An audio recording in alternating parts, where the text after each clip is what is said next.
Hello everyone.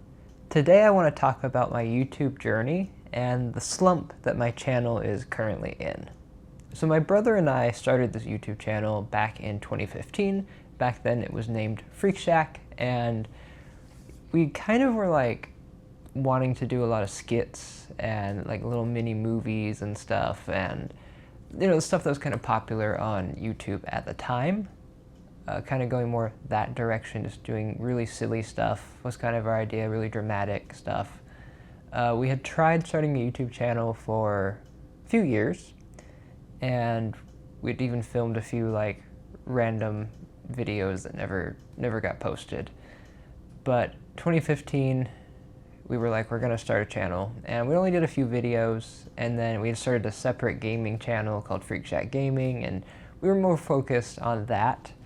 So then in 2016, I had been watching a lot more vlogs in 2015, and I was like, oh, I might want to try that. So we started vlogging on the Freak Shack channel in 2016. So that's really when the channel kind of got started. And we saw some immediate like success, if you want to call it that. Like we started getting subscribers and views, and some of our videos started getting hundreds of views like pretty quickly. And we were like, oh, we could actually make something of this. And I was learning to film, at the time I was also learning photography, all self-taught. So I was learning how the DSLR worked and how to edit. Back then we were using Power Director, and then I eventually switched to Premiere Pro, also in 2016, I believe. So just kind of learning what worked, what didn't work, learning the equipment, and learning how to talk to the camera and be on camera, because for a long time I was very nervous about that, and I still can be. There's still some anxieties there, but it was really bad then, and our videos had no story, no theme, no topic. They were just very random, glimpses of our life. I think about some of the worst videos on the channel back then. We did one that we titled like the worst vlog ever. That was particularly bad.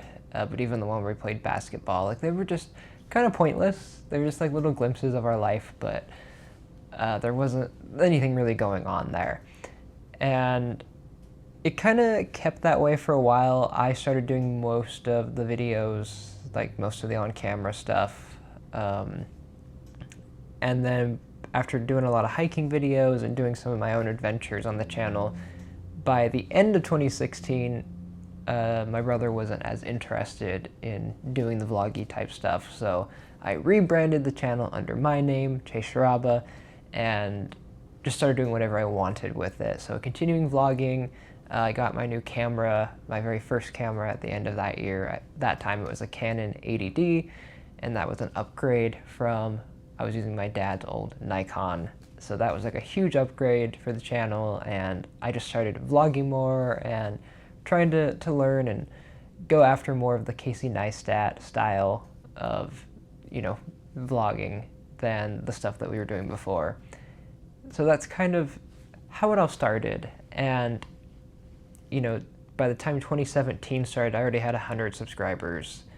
I was getting lots of views on certain videos. I had a few that were really taking off. For me at the time, they were getting thousands of views. And I was like, yeah, I could really keep building this audience and turn it into something. And I had, in my mind, like, I want to reach 1,000 subscribers. I want to get 100,000 views.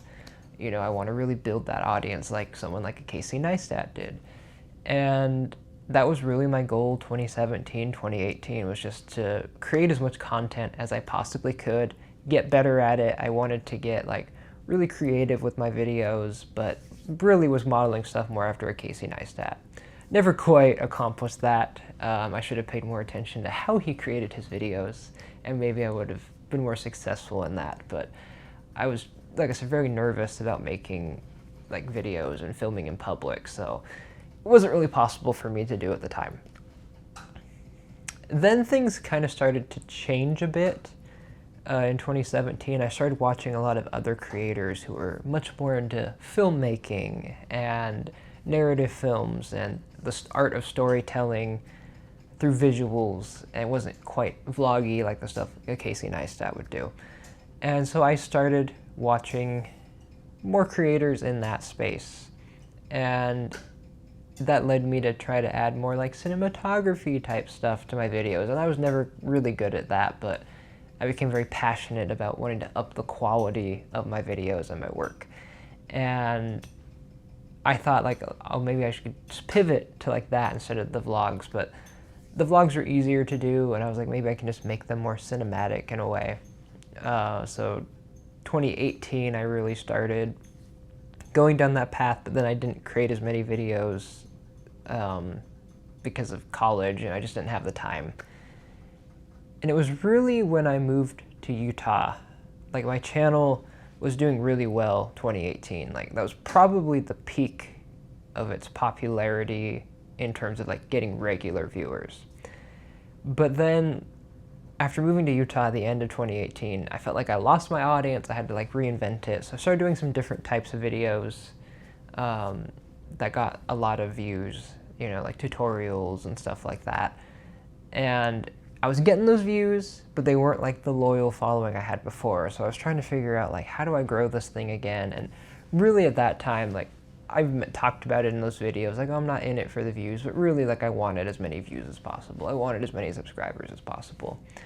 And how do I get there while still growing my craft and being creative?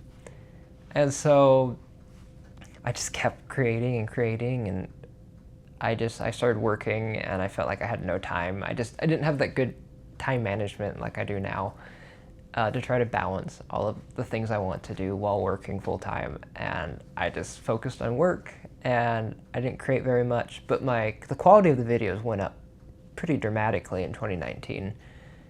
And so 2020, I was like, we're gonna really make this thing grow. And you might be thinking at this point, like, okay, 2020 was COVID. Like, I probably failed, and, you know, it probably did not go in my favor. But actually, because of living in Utah in 2020, most people in Utah didn't really care about COVID. Like, the lockdown only lasted a few weeks versus, you know, the rest of the world, it lasted a lot longer.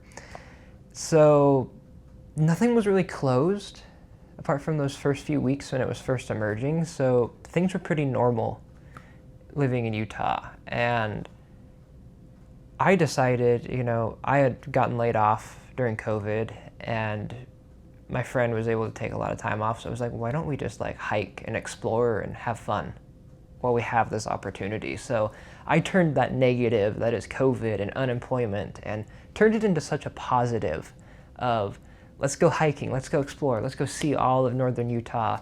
And I just started filming all of that. And that is like probably the peak of my channel if you're talking like total views, total subscribers, because it was built on all the prior content that was still evergreen.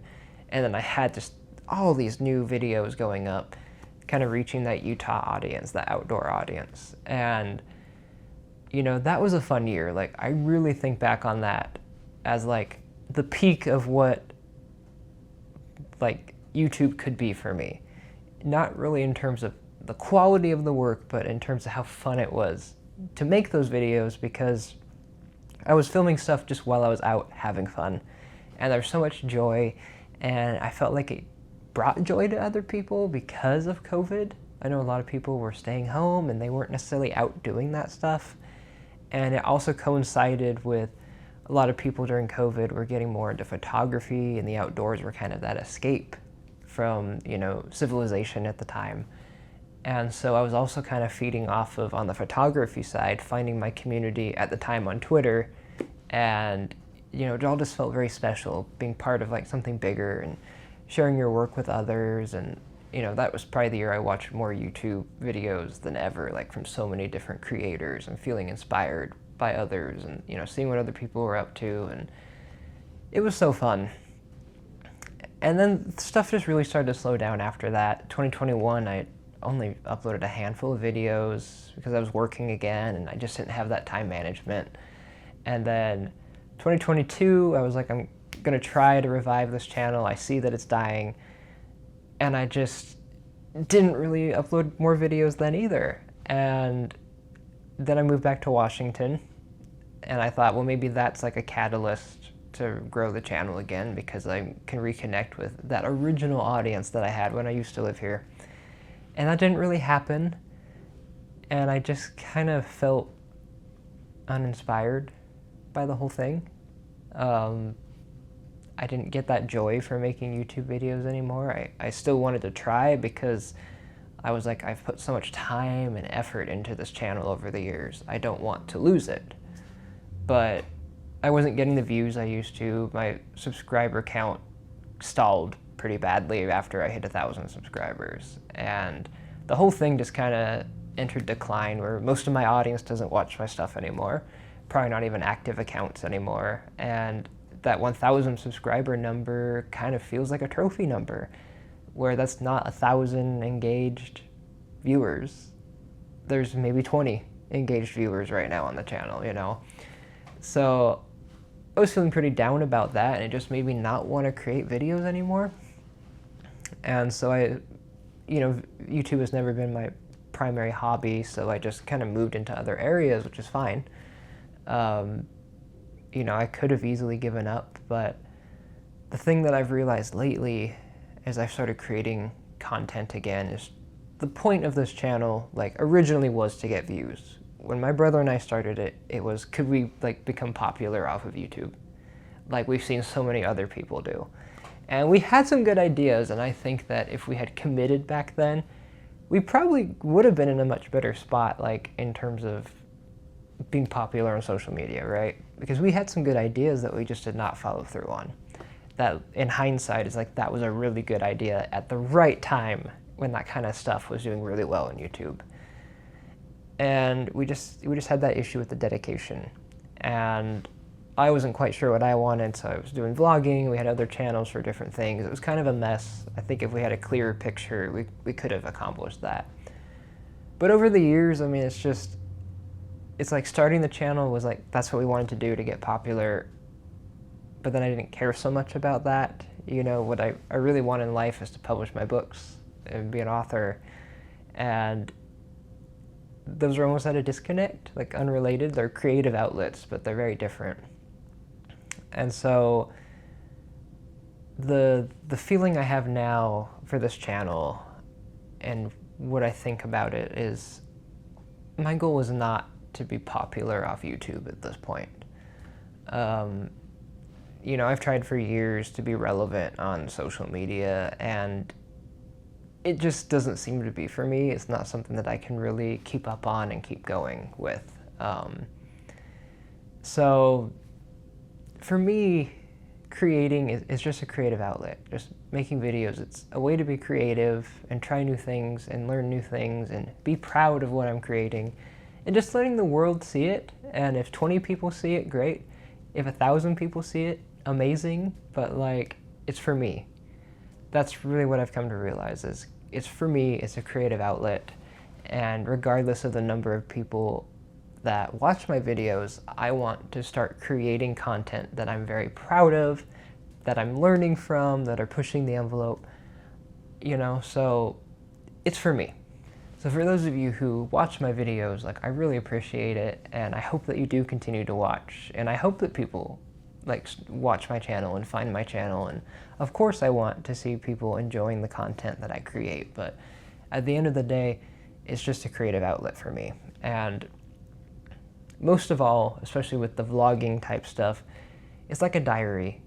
I can share my thoughts, I can share the places I'm exploring, and I do it while I'm doing photography most of the time, so I'm just creating and capturing the moment. And creating the videos is like a diary entry. It's like a time capsule. It's like a photo album where I can go back and watch my old videos, and I do when I think about something.